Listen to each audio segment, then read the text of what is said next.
Bonsoir. Ce soir, je vous propose que nous fassions un nouvel exercice ensemble. Je vous propose de commenter toutes les semaines les questions d'actualité qui ont lieu au Parlement le mardi et le mercredi. Alors, cette semaine, nous n'en avions qu'une session, puisque le mercredi était consacré au débat sur le Moyen-Orient. Et cette séance de questions a été dominée par l'échange entre Laurent Fabius et le Premier ministre François Fillon. Cet échange, il a été centré sur ce qu'on appelle la loi organique, qui est la loi qui va mettre en œuvre la nouvelle Constitution, et plus précisément sur le droit d'amendement, ce fameux droit d'amendement qui est le cœur du métier de député. Et le débat est de savoir si nous devons ou non, à l'occasion de la mise en œuvre de la nouvelle Constitution, réorganiser ce droit d'amendement. Alors, il y a des bonnes raisons pour le faire. En effet, si on regarde le nombre d'amendements par an, année après année, celui-ci n'arrête pas d'augmenter.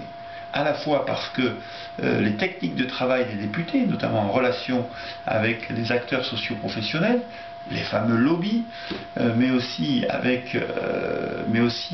cause de l'obstruction pratiquée et par la droite et par la gauche depuis 1980, eh bien, ce nombre d'amendements explose. Et de fait, ralentit le travail parlementaire. De l'autre côté, c'est vrai que le droit d'amendement est le cœur du métier de député et qu'il faut faire attention avant de le limiter. Voilà tout le débat. C'est un bon débat. Ce n'est pas un débat grand public. Je conçois tout à fait qu'il ne vous passionne pas à vous, mais il est important pour la démocratie française. Alors, quelle est ma conviction là-dessus?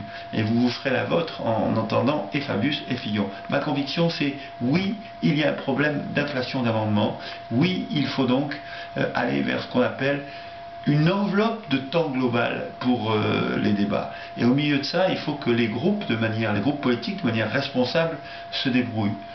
Mais oui, il faut un certain nombre d'ancrage, de contre-pouvoirs qui permettent aux groupes politiques donc de dire ce qu'ils ont à dire.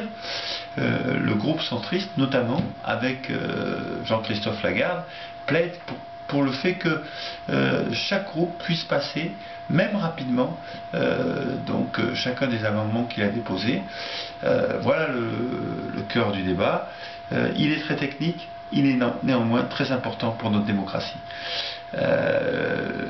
J'attends vos nombreuses réponses et vos témoignages une fois que vous aurez vu et Fabius et Fillon et une fois que vous aurez entendu mon commentaire. Merci.